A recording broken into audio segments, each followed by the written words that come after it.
The Bible teaches that there are three little men living inside of us. There's the intellect, the emotion, and the will. Now, by wisdom, by your intellect alone, you cannot come to Christ. There is that step of faith. Timothy Dwight, who was president of Yale until the latter part of the last century, the second Timothy Dwight, said that truth can only be dimly seen by the intellect. And how right he was, just dimly seen. You can never come to the truth by the intellect alone. It must be faith. There is that step of faith that you must take and receive by faith.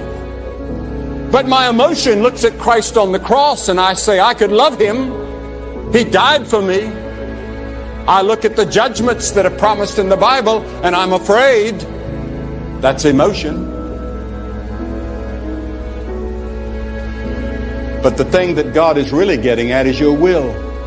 He wants you to say, I will receive him as Savior and Lord. But you see, your will has been affected by sin, paralyzed in some cases. You just can't say that. And when you come to Christ, you say, I will, and that's a lifetime, eternal commitment forever. And he receives you and forgives you and cleanses you. What a wonderful good news that is. Now, this man had been waiting 38 years. He had tried everything else.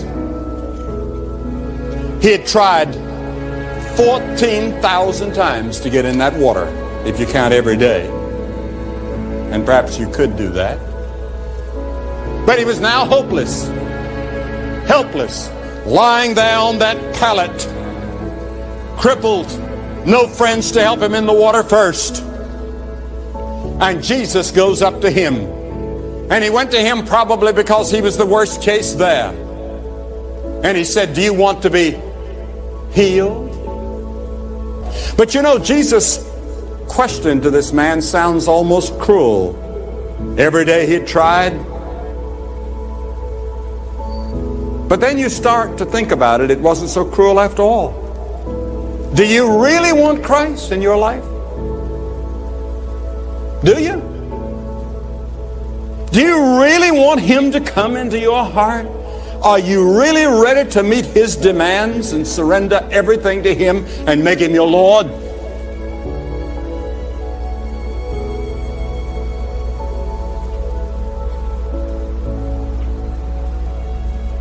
It's not easy. It means that some of those things that you've been doing that are wrong, you'll have to give up. It means there'll have to be new attitudes in your life. It means that he becomes Lord of all of your decisions. He helps you to make the decision about marriage. He helps you in your vocation. You must turn to him at every turn and read the Bible and pray and witness and get into the church. It means that your total life is committed totally to him as Lord and Savior. Do you really want that? Jesus said to this man, do you really want to be healed?